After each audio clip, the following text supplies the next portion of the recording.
To Asia now, where Typhoon Ragasa is sweeping along the Chinese coast. The storm is said to be the strongest cyclone so far this year. Now it is approaching China's densely populated Guangdong province. Hundreds of thousands of people had to evacuate their homes there. Ragasa has already caused massive damage across the region, especially in Taiwan. At least 17 people have died there after the storm triggered flooding. More than a dozen residents remain missing. Now mainland China is bracing for impact. Driving winds and lashing rain. Signs that Typhoon Ragasa, the world's most powerful tropical cyclone this year, is closing in. The super typhoon has been generating sustained winds of 200 kilometers per hour near its center, while moving west across the South China Sea.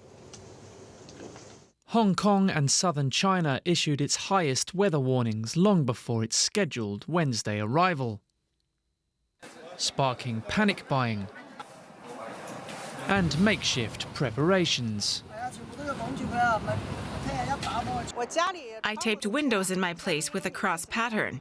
We also prepared rice, noodles and vegetables. We are well prepared. The warning signs could not be starker. The typhoon already caused widespread destruction in the Philippines. The floodwaters rose, and I could hear how strong the wind was. Yesterday the waters weren't as high, but when I woke up, it was already deep.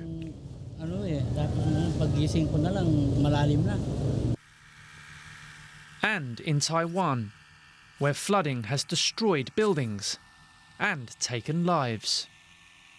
China has already expressed its condolences for those affected elsewhere. Now it braces for its own impact. With infrastructure and public services at a standstill, people in its path are waiting and hoping their precautions hold. Journalist Theodora Yu is based in Hong Kong. I asked her how the storm was being felt there. So I'm reporting from Wan Chai right now, where rain continues to fall steadily, though the wind conditions have eased since this morning. But earlier today, under typhoon signal number 10, which is the highest typhoon signal level in the city, intense rainfall and powerful sustained winds were noted. And the strong wind was basically howling through doors and windows, and the doors were violently banging from the pressure.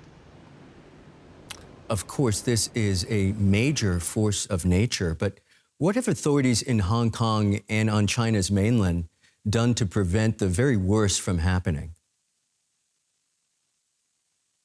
Well, so aside from issuing the highest typhoon warning signal early Wednesday night ahead of time, there have also been public warnings about storm surges and flooding as the government continue to urge residents to stay indoors and be safe. And also, in addition, schools and businesses were shut down, and at least 700 flights were canceled to reduce, the public exposure to the strong typhoon. And firefighters continue to handle and clear fallen trees as tall as 10 meters lying on the road to maintain road safety. You talked earlier about the category of the storm in the city. Overall, Ragasa has been labeled a super typhoon. How is it different from other typhoons the region has seen so far? Well, so the latest government figures already marked a total of 437 reports of fallen trees and 15 reports of flooding and a landslide, which are, quite remarkable figures. And on social media, it has been flooded with footages of high-rise buildings visibly swaying by the wind gusts. And, there has been a hotel flooded with water and then waves crashing over the waterfront barriers and reaching the heights of lampposts.